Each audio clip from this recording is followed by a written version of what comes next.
This is being described today as a hate crime as well as a gun massacre and has been likened to the bombings of black churches in the 1950s and 60s. This is the reaction today from Ed Blakely, Professor of Urban Policy at the US Studies Centre. Occasions like this are very stressful, not just on the place, but on the entire nation. This was even more stressful because of what it was all about, where it was, in a historic church, in the heartland of an area that's had serious issues with race. The president has already stated his feelings on this matter about guns and the kind of things that guns bring to this nation, the only Western nation that has this kind of gun problem. And so I think there'll be a lot of reflection on this very issue and the other issues surrounding it. Ed, can you talk about some of those issues surrounding this, given that it seems that we've seen a pattern in the last year or so of violence against black Americans by white Americans who are in fear of those black Americans, be they police officers or this young man? Well, that's true. And clearly there's a lot of elements here with respect to poverty, social inequality, race, status, etc. And the fact that the police force has turned into more of an occupation force. All these things are playing out at a very unfortunate time. This one, I think, cuts across all these in a way that will bring the nation together more than separate.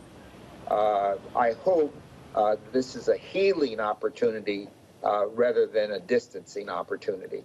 How hopeful are you, Ed Blakely, that there is the potential to heal, given that it seems some of the reaction, including from the president, has almost been, here we go again? But I think there's more to this one. The governor of the state, she was very forthright on this issue. A lot of other politicians have come forward. Religious leaders, even in this city, are meeting. The police chief is meeting in Los Angeles with religious leaders. It's happening in other cities around the nation. I think this will start some momentum to deal with the pervasive underlying issue here, and that is the gun issue.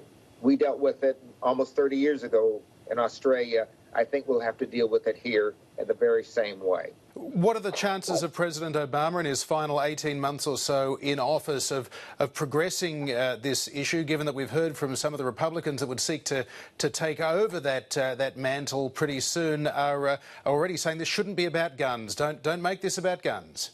Well, I think the president, clearly, he's only got 18 months left. He's going to do everything he can. But this is a congressional issue. He can't use an executive order here. We'll see more action in the states, I believe. Each state can have its own gun laws.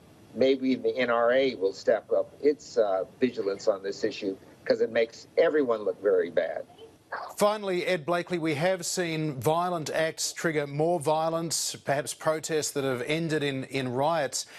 Is the United States at another one of these powder keg moments over race?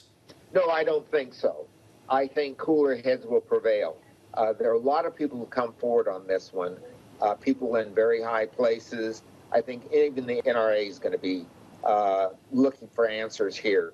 Because it cuts across so many different dimensions. It cuts across the race dimension, it cuts across the gun dimension, it cuts across the dimensions of religion. So I think we have many more things at play than just the gun. So I think the chances of something happening that's good coming out of this are very good.